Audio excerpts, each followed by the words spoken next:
This week on Inside the Headset, we are featuring Dr. Alvin Parker, the head coach at Virginia Union.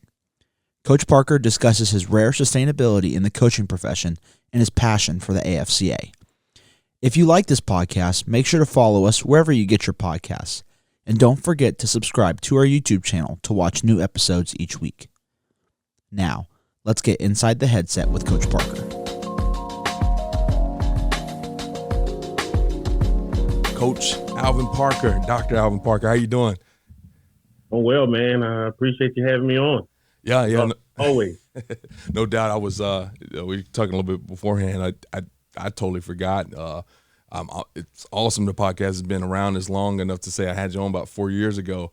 It was right after you got your first job, completed your first season there at Virginia Union. And, it's great that you're still there and having some longevity at your alma mater. In this business, it can be crazy from that standpoint. Just talk to us a little bit about, not necessarily maybe from a win-loss column. I know you had a fantastic year, but just from Dr. Parker, Coach Parker's perspective, how have you grown as a head coach? Once again, talking to you after your first season all the way up until now, I'm sure a lot has changed in terms of your philosophies and staff, all that kind of stuff. How have you developed as a head ball coach over the years? I tell the guys, man, I miss coaching. When I could finally get out and get a chance to do some X's and O's and kind of, get things mapped out like that, I have fun because, it's so much administrative stuff to the job when you become the head coach that you necessarily don't, account for it, at the beginning. So, at the beginning, you jump in feet first and then, you kind of go along the journey and you find yourself doing a little bit less coaching every year. Right. So that's been, a small challenge. Like, I think you miss having your room and you miss having your guys, so the staff has become my guys. That's become my room, so everything that I want to get done with the program, I make sure that I push it through those guys because those guys have the ear of the guys. So, it's more about building the guys from up top and kind of letting them spread it out through the team. Yeah. And that's something I probably learn more as a head coach than anything else because, I'm used to the day-to-day rolling up the elbows, being right in there with the guys, so to speak. And you rarely get a lot of time to do that, but I try to take advantage of as much time as I do get to do that. But, my position room is the staff. Yeah. So I try, like I said, I carry things over in there and get things done. Well, two questions kind of off that response there. First thing being, every head coach I talk to, high school, NAIA, FBS, doesn't matter. This is something that they say, like, man, I just want to coach. It's so much of this other stuff that gets involved. What is something, and I'll be honest, a lot of the guys that are in their first couple of years, they're all, hey, I heard about it, but I didn't know it was going to be like this. So what advice could you give maybe to a coordinator that might be getting close to that head job? Is there any place that experience maybe some of the things you deal with and kind of get a little bit of experience so you're a little bit more prepared for it when you become a first-year head coach? I would say, ask your head coach for some of the duties that, you don't necessarily have right now. I think what I do with my guys is, when I sit down with them, we do evaluations every year, and I ask those guys what are their 5-year plans. Yeah. And in terms of making that 5-year plan, as the head coach, I want to put them on, the trajectory to where they need to be in that 5th year. Right. I started this thing. Coaches ask me that all the time. What's your 5-year plan? And I was reluctant to make one because I said, you know what, my job is to get it done right now, and make things happen right now. And 5 years is too long in the coaching world. But come to find out, that's what it was. When I thought I was ready for a head coaching job, and I looked up and I started to get a few calls, a few interviews, and things like that. From the first time that happened, that I thought I was ready, I did not get a head coaching job until 5 years later. So that made me start to believe in, hey, this 5-year plan thing is the thing. So in terms of getting those guys on the staff, if a guy say, you know what, if I get a position coach, you say, you know what, coach, I want to be a coordinator in 5 years. This is what I want. I have to put him on the path and give him the things and give him the responsibilities that a coordinator would have so he could be used to it when it's time to come. Right. If I have a coordinator who says, you know what, coach, I want to be a head coach in 5 years. It's my job to take you in the rooms that you wouldn't get in if you were a coordinator or position coach. Introduce you to certain things, introduce you to certain people, have you at the table sometime when those type of things are occurring, so you can kind of see that you got to wear multiple hats, that you got to be multifaceted, and you got to be, you know, ready for some things and some questions that's not going to be really football related. You know, it's my job to get you in that space. Right. So, you know, that's what I try to my guys that I feel like want to become head coaches that work for me. Yeah, and so the other part of that question was you said something I think is awesome, because this is just the reality we live in as a head ball coach. Your room, you know, about a decade ago was your running backs, right? You were over the running back room. Your room now is all of a sudden your staff, you know, however many guys you got on your staff. Now, when you, once again, taking it back a decade ago, you wanted to make sure you had some stallions in there, some guys that can go and get it on the football field, and, you know, great guys in the classroom, all that kind of stuff. So now when you compile this staff, you know, what are some of the things that you look for to make sure that you got a complete staff? You know, I love some of the guys you've helped me with speak at the convention over the years. So I know you got some awesome guys over there, but what's a part of that hiring process? I know you've lost guys, you know, whether you had to let them go or they had to go take different, you know, they went to take different opportunities. You know, how do you keep that room good? Well, that's something I've had to get better at the last few years. I've lost 6 coaches in 2 years. You know, so I really had to put myself to the test. And again, at that point, I really didn't know how necessarily small my circle had gotten, based on the fact when you become the head coach, you don't necessarily get to go out and do all of the camps, the clinics, meet a lot of guys and get on the road as much. The things that, you know, you kind of enriched yourself in so much when you were an assistant. So your circle gets a little smaller. Yeah. So in terms of networking, being able to have good coaches and find good coaches, you know, that becomes a little bit tougher, you know. But I've been fortunate, you know. Like I said, we lost 3 last year. I lost a couple this year. And being able to replace those guys and still have some of the success that we've had, I think it's because everybody comes in and buys into the mission and the vision, you know. So that's the biggest thing. But when I look for in coaches is, you know, hard workers, of course, like everybody else, you know, good men, you know, guys that are going to be, like I say, you know, buy into, you know, your brand and what you want to do. I spoke with one coach and, you know, I hope he's probably not listening to the podcast, but he talked so much about I, and I did this, and this is what I did. This is what I made happen. And I knew at that point he wasn't going to fit. Yeah. You know, I thought he was a great coach, and I kind of looked, but when I seen that, you know, it's about fit. Mm-hmm. You know, you got to make sure you consider the other guys that are in the room already. So, you know, right now we're 10 plus me. You know, so if I lose a couple guys, I got to make sure it meshes with the guys that I have left. You know, so a lot of times, if I feel that good about a guy, I invite those guys into the interview process to make sure the fit is something that's good, you know, with the rest of the staff, because, you know, we got to be around each other so much. We're going to end up being around each other more than we're going to be around our families, or more than we're going to be around anybody else. So, you know, you got to be able to fit. You got to be able to make sure you can work good together.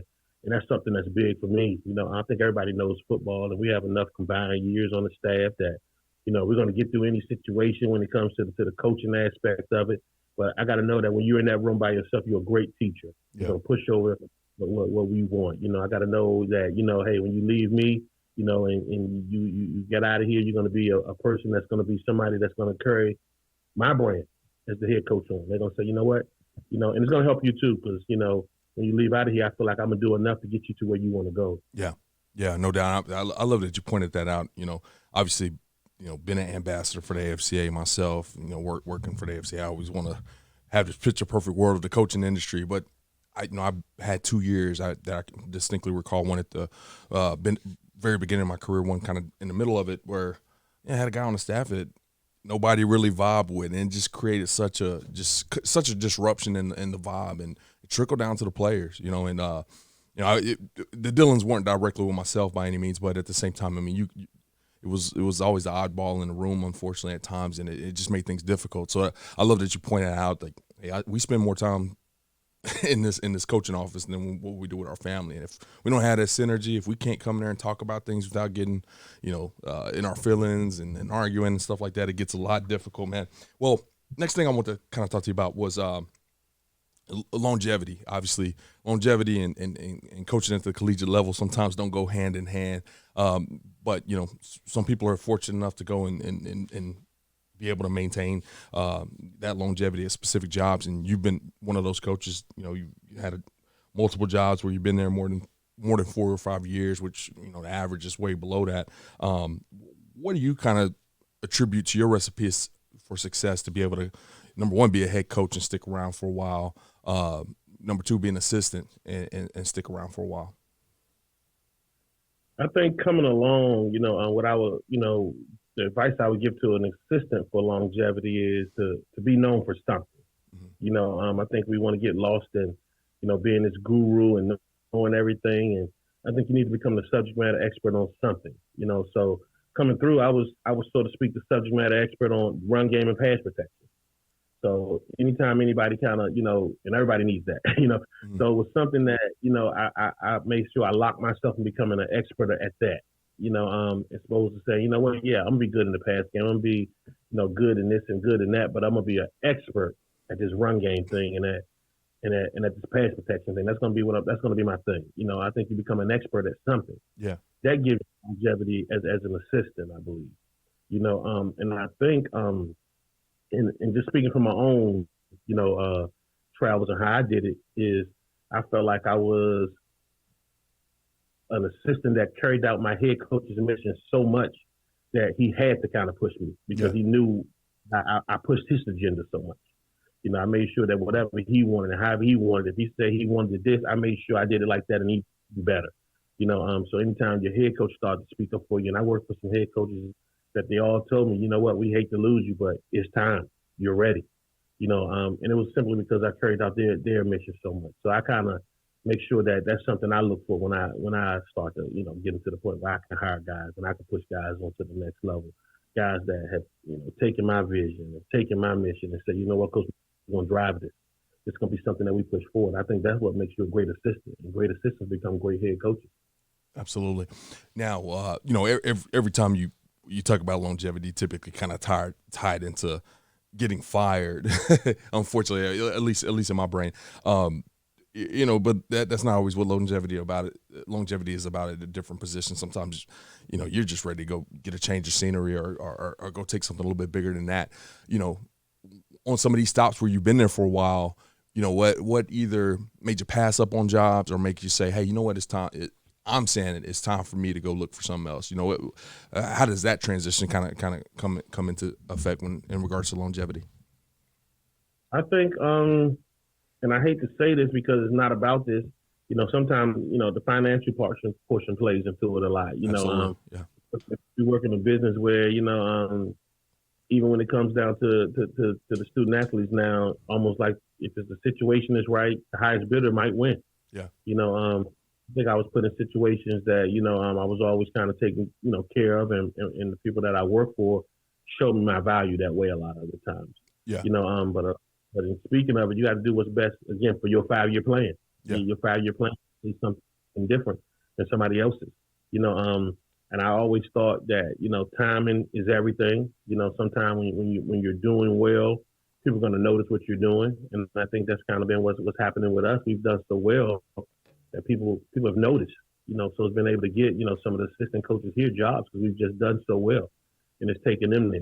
One year when I lost 3 coaches, I lost everybody to something that was a promotion for them. Yeah. So everybody left for a promotion. Everybody left for something bigger, something better in terms of just advancing their career. So work. So anytime that happens, I think everybody wins. So my guys that even stayed that did not leave, all of those guys got promotions from within. Right. So it benefited and it worked for everybody. And that was based off of some success that we had. So we've been fortunate, man. I've had a good group of guys. We've had a good group of players. And we played 40 regular season games since I've been here, and we're 30-10. So in terms of how we're moving it, I think, it's something that people want to know how they getting it done. Yeah. And, all guys have been around and they see it and they work at it every day and they feel like they got a flavor of how to get it done. So it's been able to kind of, move some of these guys' careers in the way they want to get it moved. Yeah. Yeah, no doubt. I mean, that's, when you're losing coaches, that's not a bad thing. Especially like you said, if it's promotion, if guys are taking worse jobs or moving lateral, then maybe you have to see what you're doing. But when guys are taking better jobs, as you typically said something, and once again, you guys are having success there. And one of the things, when I was a coach at active coach, I would always say the hardest thing is to do it again. It's hard to do it. It's harder to do it again. Now So when you're turning the program around and you're starting to get that snowball going down the hill a little bit, what do you do? What's kind of happened, I guess, in your experience at Virginia Union that has allowed for that snowball to kind of keep rolling downhill and keep building that momentum? What are you doing to keep the kids focused?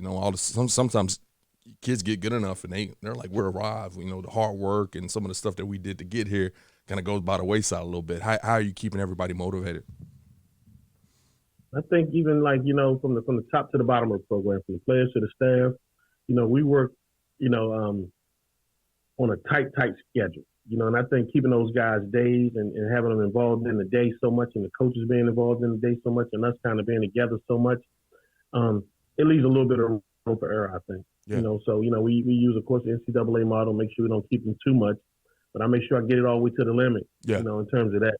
So just making sure that we're always around. And I think a lot of the times when, it's tough to say, you get 20 hours a week to go out there and do all football things for 20 hours. We do a lot of just meetings and we go through life stuff.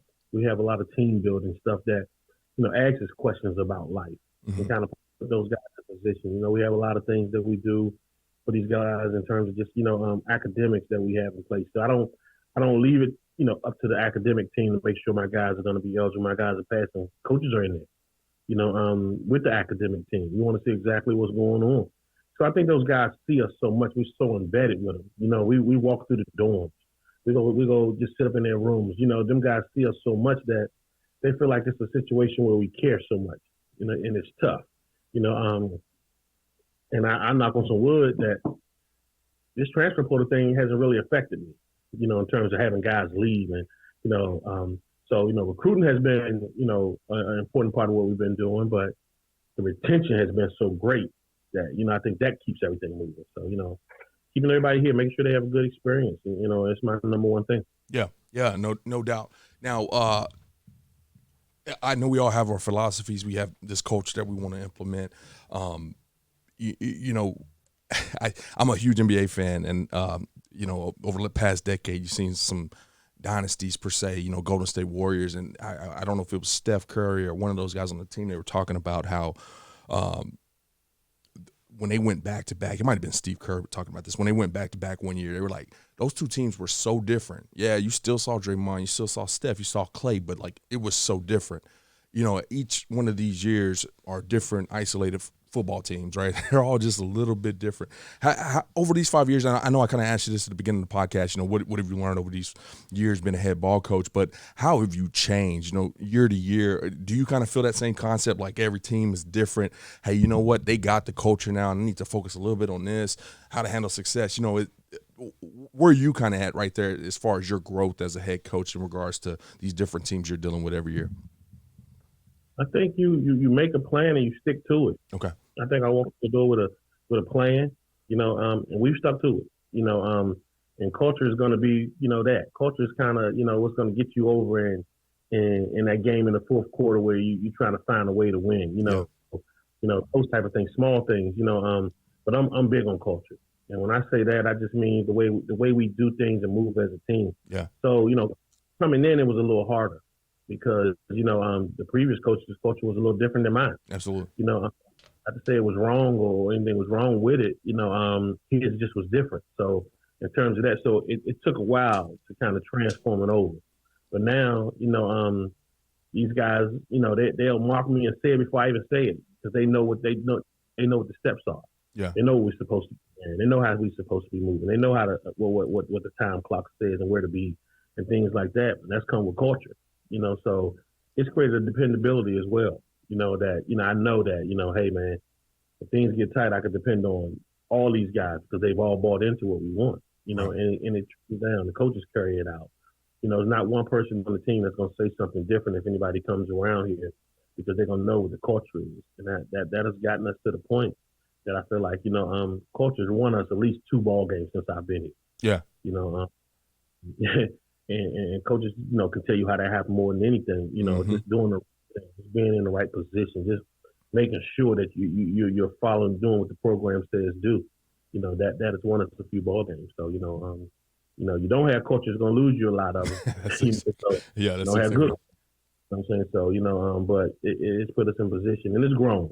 And it's grown from the time that I've been here and to the time that I stayed. I think some of the mistakes that some coaches, might make, is that they'll sacrifice the culture sometimes to make sure they can get some things. And sometimes in this recruiting world now, some coaches are sacrificing. Absolutely. And sometimes when you go in this portal and you bring out so many guys in it, and you take a bunch of guys in it, you're taking a chance at sacrificing your culture because you got guys that have been in your program for 3 or 4 years, and now you bring in 15, 20 new guys, that all been somewhere else, right. and culture can take a hit if you're not doing it right, and that can either go one way or the other, So it's one of those things. But I think that's one thing I would tell any young upcoming coach in this business that have been doing it. Make a plan, stick with it, and don't sacrifice your culture. Yeah, absolutely. Well, the fun part from my end, whenever I get to hop on a podcast with all these great coaches, I get the opportunity to share mic with. Is going and doing some homework, and it's a lot harder when I've had somebody on the podcast before because it's like, okay, what are we going to talk about? Obviously, you got the program going well and all that kind of stuff, so obviously that filled up a lot of our content. But I don't know how I didn't run across this the first time, but you actually authored a book in 2014 called Stronger Than Pride. Just real quick, I don't want to spend a ton of time on it, but I'd love for you to kind of, number one, plug it. And just tell me about the inspiration to sit down and do that. And, do you have any plans to maybe write again at any point in time? Man, first, Amazon. Found it on Amazon about $11.99. Go put it in there. But, again, it was something that it took me a while to do that book. It was something that I always wanted to do. Undergrad, I was a mass communication journalism major. So I always had a passion for writing and putting stories together and things like that, So, but it was about maybe a journey that, me and 3 of my other teammates, at the time we took, all of us, we were so tight. We're still tight to this day, but it was about our journey through school and into manhood. So, tell a lot of those stories that, some of the commonalities that we had, growing up kind of without fathers and some of the stuff that we kind of, struggle with going to manhood, what I'm saying? We had thinking you got it all together with some of those things you kind of struggle with and kind of giving some people a blueprint on how things can kind of be mapped out. I think, we're always raised and, you hear this so much, especially playing sports that, have some pride. Go out there and have some pride. But, when you get older and you hit this real world, there's going to be some things out there that's going to be stronger than pride. Yeah. So it kind of teaches you that, everybody's looking for the second part to it, I just haven't had time, to kind of get it down and sit down. But I think I'm gonna make sure that I take some time this summer and work on it and start to go. So by the next time that we talk, man, I'm gonna have it knocked out. Yeah, so I'm ready for it. Good. Well, that's awesome, man. I know when we get a free moment, the very few times in this industry when you get a free moment, we kind of all got our own things that we want to do, and that's, you see somebody write a book, that's absolutely amazing. So definitely want to make sure I mention that. Like you said, look for it on Amazon, Stronger Than Pride by Dr. Alvin Parker. Now, transition a little bit into just more you're willing to give back. Every year since I've been in this role, man, December, I get an email from you. What you need, man? And I tell you what, I got about 3 or 4 guys that do that every year, and every year I'm like, hey, this is what I need, and you guys help me out. So I strongly appreciate your dedication to the AFCA. But once again, you've been on the podcast for the second time. You spoke this past year at our collegiate general session, our inaugural collegiate general session. Kind of got that thing rolling for us with head ball coaches from all levels. What makes you be inspired to send me that email every year, to be willing to, right in the middle of spring ball, stop what you're doing, just left the football field, run over here, hop on this microphone and come talk to the AFCA and talk to our members. What does that passion come from? I remember being that young coach at the AFCA, that walked around and was looking for that niche to kind of get in. And, I always wanted to be a HBCU head coach. Of course, sometimes you get in this level, you see how well you can move it, how well you can move the needle, some things you want to do, and you kind of want to expand your career sometime maybe. But I wanted to see some coaches that kind of look like me, that were doing the same thing that, to the level that I want to do. And it's a bunch of guys that show up at that convention every year that want that, so that's kind of my way to give back, and when they get tired of hearing me, I feel like I got a bunch of great assistant coaches that, I want them to get a chance to hear too. And it matches up because sometimes it go along with, their 5-year plan, like we talked about. I want to get you in front of other people. I hear you talk ball every day, and I know how good of a coach you are.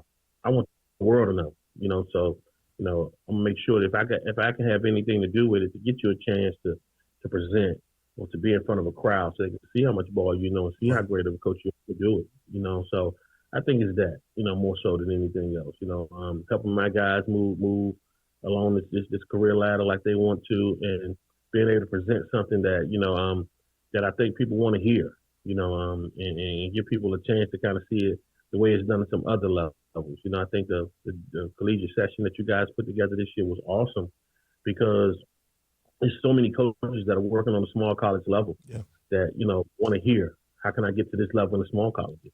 And I think that works, being able to, talk and present some of the stuff that we do from our program and even about myself, and still getting phone calls and emails to this day about that, so I really enjoy it, just kind of being able to help out the younger generation of coaches because, I wore that hat, that I was a young coach and I was up and coming and I was all of that, but now it seems like I'm one of the older ones who's passing it down. So, I wasn't expecting it to come that fast, but, but any way I can give back, man, I'm all for it. Well, let's take a quick trip down memory lane real fast.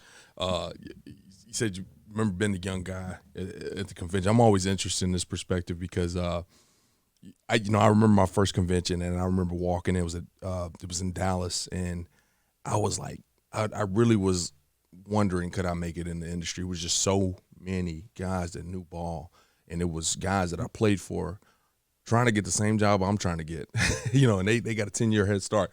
When you were at that first convention, obviously you don't know where you're going to go from there, but would you ever imagine that you'll be head ball coach at Virginia Union, HBCU, having great success, helping guys go and achieve their dreams both on and off the field, and talking about your coaches and players?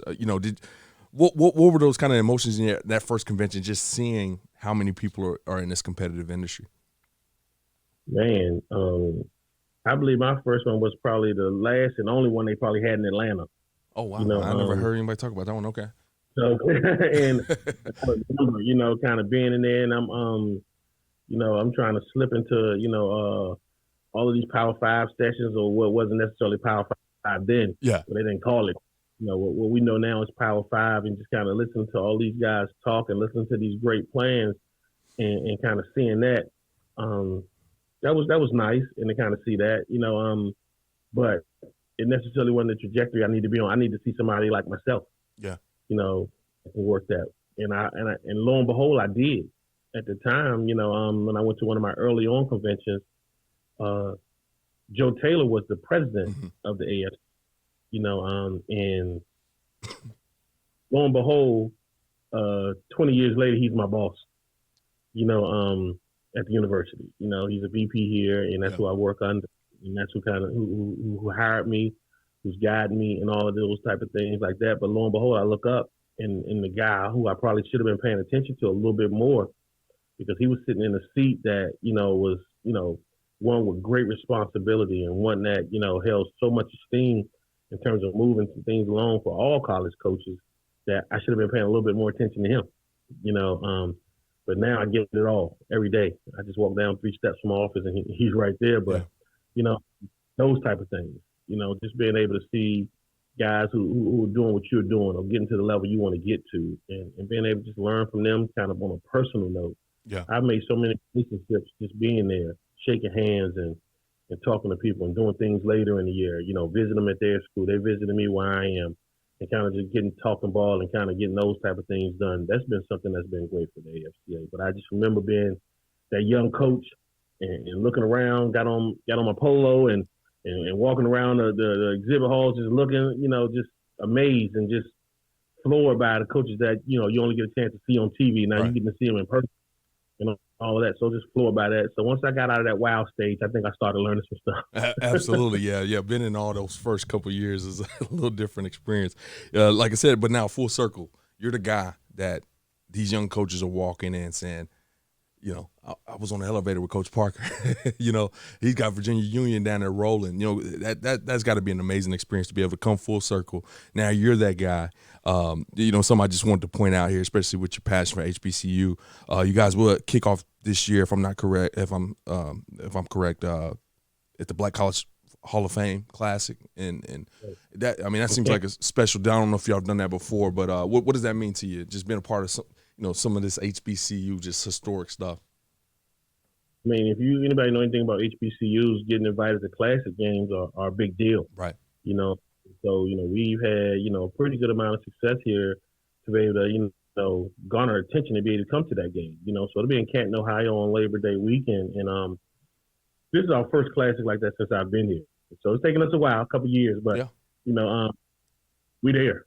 We're there now. This game is going to be on NFL Network, streamed worldwide, shown live worldwide, so it's an amazing feeling. I think more so, I try not to get giddy about it because the kids getting giddy about it. Yeah, they feel great about it. I've told them we've earned this. We've earned the right to be here. We've earned this. It's not nothing that was given to us. It's not something that somebody said, well, hey, we just do this because of the success we've had. So those guys go out there and play hard because these assistant coaches go out here and coach hard because administration has given us the opportunity to be successful. So when all of those kind of come together, things like that happen. So I think people have gotten a chance to see us, a little bit, but this will give people a worldwide chance to kind of see the brand of Virginia Union. That's awesome. Well, congrats on that, and best of luck to you guys. Before I let you go, I just want to highlight something real quick because, as you mentioned, a lot of people kind of hit you up about you speaking at the convention. A lot of people hit me up, just always trying to find the videos and stuff like that. And so, just real quick, you're on the tail end of spring ball. Just recap the motto of Play for 11, and what it looks like for you in spring ball right now, and kind of how you implement that in your program. Look here, man. Oh, there! I didn't even see that. I didn't even see that. It's on everything, man, around here because that's the motto. When I walked in the door, had to kind of find something that matched up with, that kind of aligned, not necessarily matched up with. Sorry, I used that word, but aligned with what the school had. In terms of what their core values were. So, Play for 11 are like our core values for the team in terms of, how things happen. So, when the motto first came to my mind and I first put it together, I played here and I was able to hang some banners and win some championships and do some things. So, we had 10 championships, so, already one of the most in the conference, for the history of the conference. So it's one of those things I say, yeah, well, I'm going to come here and make sure we play for the 11th one. So that was the first bit of it. We're going to play for the 11th championship in school history. That's going to be initial. But thinking like that, I felt like I was thinking a little too small, that, hey, man, I'm thinking about just the next championship. I'm not necessarily thinking about the long run of this thing. So Play for 11 evolved. So when it evolved into like, you know what? Hey, man, everybody has a job to do when they hit this field. There's 11 guys are going to be on this field. Everybody has a job to do. So it makes it a culture of everybody has to do their job. So, right now, you might say to guys and they might be out there, like, look, Play for 11. That's just another way of saying do your job. Mm-hmm. Do what's expected of you. And it works. Them guys will start the practice off talking about it. They'll end the practice talking about it. So in the next segment of it is, 11th week in our season is championship week in our conference. So we want to make sure we play for that 11th week. Because if you're playing for that, you playing in that 11th week, that means you pretty much doing something right. So and that's another part of Play for 11. And, then when you talk about it from just the spiritual alignment of how it means, matches up with Proverbs 4:11. And Proverbs 4:11 is, I will lead you into the ways of wisdom and direct you along straight paths. And I feel like that's the way I lead. No matter what, if it's the staff, it's the players, no matter what, I feel like I'm going to lead you along straight paths and direct you into ways of wisdom. So, that gets a little biblical. So you tie all that into one. And now, we put it on every shirt, every banner, because, hey, man, it fluctuates over to the campus because you know what? We need y'all to play 411 too. Yeah. We need the people over the academics to play 411. We need the people over in the dining hall to play 411. We need everybody to do their job to make sure these guys can do theirs. And everybody buys into it.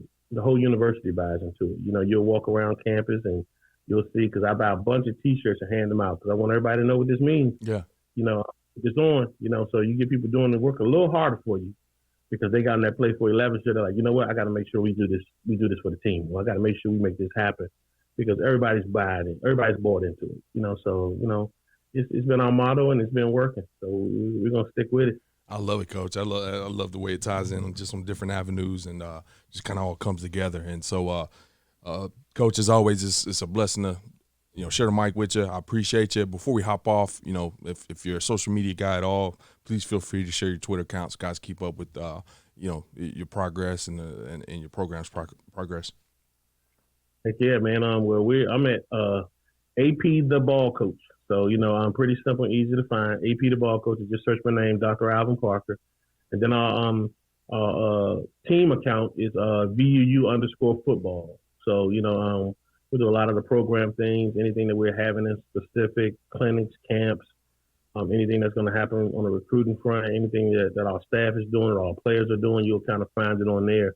It's been a good route for us to kind of get a lot of what the program is about on there. So, AP the Ball Coach or VUU_football. You can find us on Twitter or either one of those. Awesome, Coach. Well, we'll make sure to link that in the show notes, make it easy for everybody to find. Once again, thanks so much. I know I'll be seeing you there in December. Talk to you in December and seeing you there in January in Nashville. But best of luck this season. We'll definitely be tuned in to that classic game on Labor Day weekend. All right? Have a good one. Thank you. Appreciate it, brother. All right. Thanks for listening to this week's episode of Inside the Headset. If you heard anything on this episode that you would like to learn more information about, head over to AFCApodcast.com, where you can find every episode and all of the corresponding show notes. While you're there, take a second to rate, review, and subscribe to the podcast. If you have any questions, comments, or suggestions for the show, please let us know by sending an email to podcast@afca.com. Make sure to follow the podcast on Twitter at Inside the Headset and tag it when you share each episode. You can stay up to date with all things AFCA by following the @WeAreAFCA Twitter account. Every episode of Inside the Headset can also be found on your favorite audio streaming platforms such as Spotify, Apple Podcasts, and YouTube. If you are not currently a member of the AFCA, be sure to find us online at afca.com and apply to join over 10,000 NFL, college, and high school coaches from around the country who are striving to be the best they can be. With an AFCA membership, you gain invaluable access to the annual AFCA convention, the bi-monthly magazine, and the new and improved digital library, which contains thousands of videos and articles contributed by hundreds of current and former football coaches. You can also visit AFCAinsider.com to sign up for our free weekly email newsletter on the right-hand side of the screen. It comes out every Tuesday at lunch and is filled with great articles and stories written by many of the same coaches you hear on the podcast. It's geared to help you become a better coach tomorrow than you are today. Be sure to connect with me on Twitter at Coach Mario Price. And remember, the AFCA is not just an annual convention. It is an association that continually promotes education, guidance, and networking. But it is also so much more than that. The AFCA is about celebrating the past and educating the future. It is about developing great coaches who will produce great teams and even better people. So invest in your skill set and impact today by engaging with the AFCA.